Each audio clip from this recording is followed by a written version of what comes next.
Hey, welcome to another junior number video.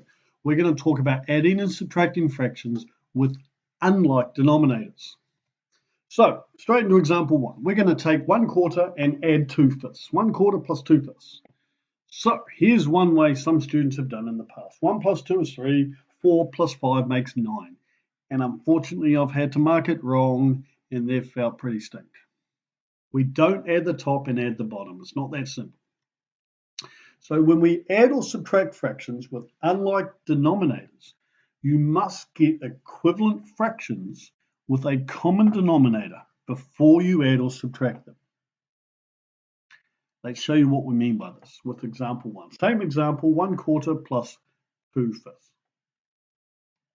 So they're unlike denominators, right? We need a common denominator before we add them.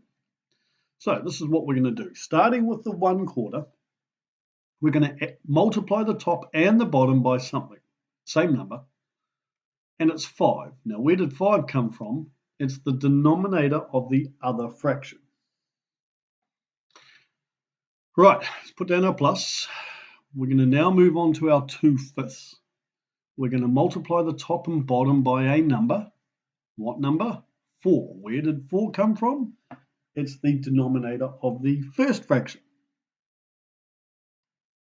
Right, so now we can work out 1 times 5 is 5, 4 times 5 is 20, 2 times 4 is 8, and 5 times 4 is 20.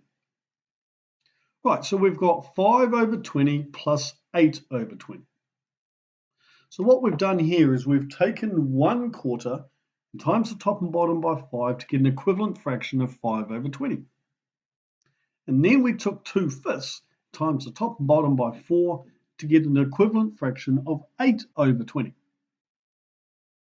Now you can see that the denominators are the same. We have a common denominator. So now we can add them. And when you go to add them, like the last video we just spoken, please remember we add the numerators, add the top number, but do not add the 20s, leave it over 20, 13 over 20. So 1/4 plus 2/5 is equal to 13/20, 13 over 20.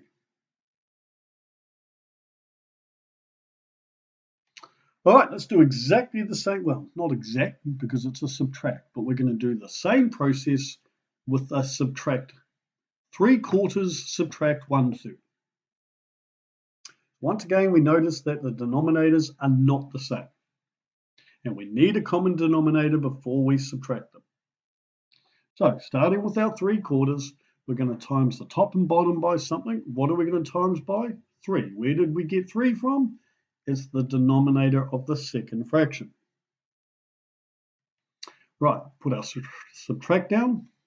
Let's move on to the 1/3. What are we going to do with the 1/3? Times the top and bottom by something. We're going to times it by 4. Where did 4 come from? It's the denominator of the first fraction. Okay, let's work out 3 times 9 is 9, 4 times 3 is 12, 1 times 4 is 4, and 3 times 4 is 12. We now have 9 12s subtract 4 12s. We have taken the first fraction, 3/4, times the top and bottom by 3 to get an equivalent fraction of 9 12s. And we've taken the second fraction, 1/3, times the top and bottom by 4 to get an equivalent fraction of 4 12s. Okay, we've got our common denominator. We're ready to add or subtract. In this example, we are subtracting. So now we just need to go 9 subtract 4 makes 5. And don't subtract the denominators.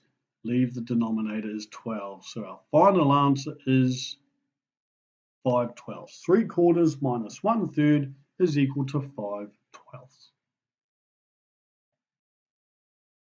Awesome. Thanks so much for watching.